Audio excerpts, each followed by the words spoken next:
Hey guys, today kulfi falooda అయితే తయారు చేసాము నేను మా అత్తమ్మ. దాంట్లోకి అయితే బాదం పప్పు, జీడిపప్పు ఒక్క ముక్కగా అయితే మిక్సీకి పట్టుకున్నాము. చూడండి, అంత కొంచెం ఎక్కువ క్వాంటిటీలో వేసుకున్నాము.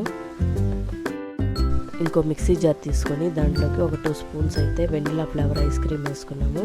ఇప్పుడు మేము కాచి పెట్టుకున్నాం బాయిల్డ్గా మిల్క్ అయితే, అవి చల్లార్చుకొని కొద్దిగా పోసుకొని కొంచెం పక్కన పెట్టుకున్నాము. చూసారు కదా, ఇంకొంచెం పాలల్లో 2 స్పూన్స్ అయితే షుగర్ వేస్తున్నాము. ఇప్పుడు మనం మిక్సీకి పట్టుకున్నాం కదా, ఆ పాలు వేసి ఐస్ క్రీమ్ అదైతే దాంట్లో పోసేస్తున్నాము. పోసేసుకొని మొత్తం కలుపుకుంటున్నాం. ఇప్పుడు మేము నానబెట్టుకున్న సబ్జా గింజలు అయితే ఒక 2 స్పూన్స్ యాడ్ చేసుకుంటున్నాము. దాంట్లో మొత్తం గడ్డలాగా అయింది కదా, మెత్తగా అయ్యే వరకు తిప్పుకోండి.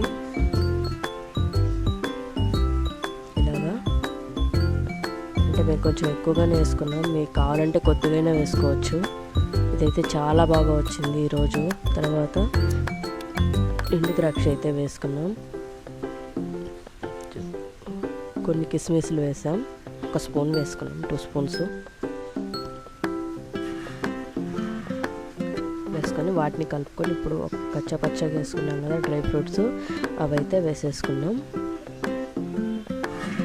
అయితే చాలా బాగా వచ్చింది ఫ్రెండ్స్, సమ్మర్ స్పెషల్. మీరు ట్రై చేయండి ఒకసారి. ఫస్ట్ టైం చేసాం మేము, చాలా బాగా వచ్చింది. చూసారు కదా, మన ఫలూడా అయితే రెడీ అయిపోయింది గాయస్. మన లైక్ అండ్ సబ్స్క్రైబ్ చేయండి, మన ఛానల్ని సబ్స్క్రైబ్ చేసుకోండి. బాయ్.